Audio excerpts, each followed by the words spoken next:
পুরাটা দোষ আমি দিতে চাই তৌহিদ হৃদয় এবং জাকির আলী। বলার কিছু নেই, আমাদের কপালেই কোনো বিশ্বকাপ নাই। আমরা কোনো টি-20 বিশ্বকাপ জিততে পারলাম না, এশিয়া কাপ জিততে পারলাম না, কিছুই জিততে পারলাম না। আজকে সোহান ব্যাটিং তেমন ভালো ছিল না, ঠিক আছে।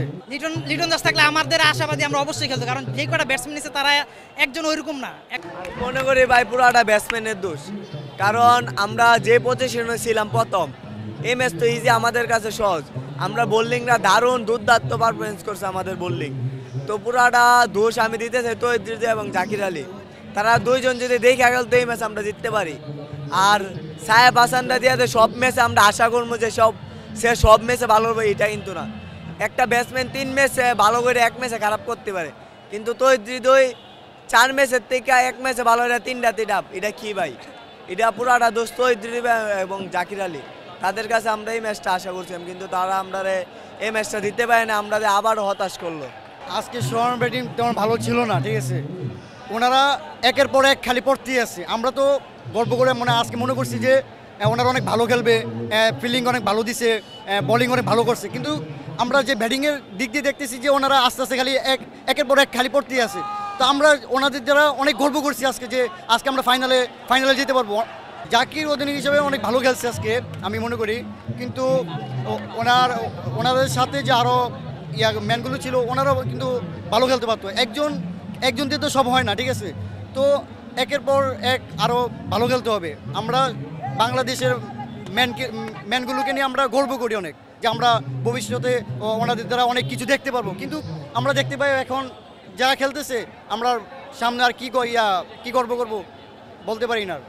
আপনি ইমনকে দেখেন, ইমন পুল শটটা মারতে গিয়ে ক্যাচ দিয়ে দিয়েছে ব্যাটসম্যানকে। পুল শটটা যদি পুরো মারতে পারতো, ছক্কাও হইতে পারতো, তাহলে লাস্ট অর্ডারের ব্যাটসম্যানের জন্য কি সহজ হয়ে গেত।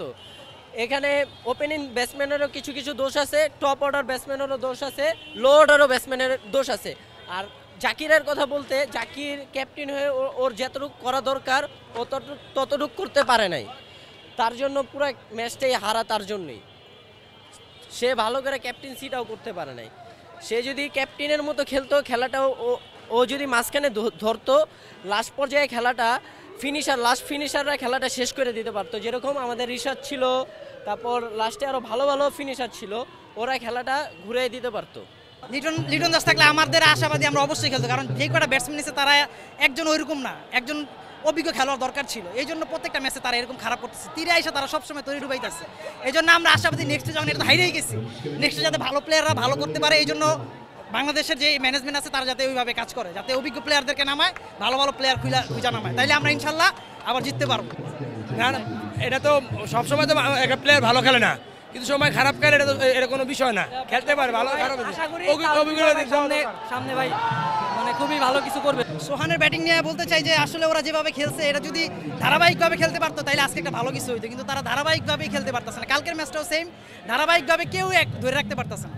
কালকে সাইফ হোসেন এত ভালো খেলা, তারপর ম্যাচটা হারছে, আর আজকে তো ওইভাবে কেউ ভালো খেলতেই পারে না। কিন্তু ধারাবাহিকভাবে যদি তারা ট্রাই করে তাহলে একটা ভালো কিছু আশা করি। আর আমি সবচাইতে বেশি যে ম্যানেজমেন্টের দিকেই নজর দেওয়ার কথা বলবো, কারণ যাতে ম্যানেজমেন্টটা যদি স্ট্রং হয়, বাংলাদেশের প্লেয়ারগুলো স্ট্রং হবে।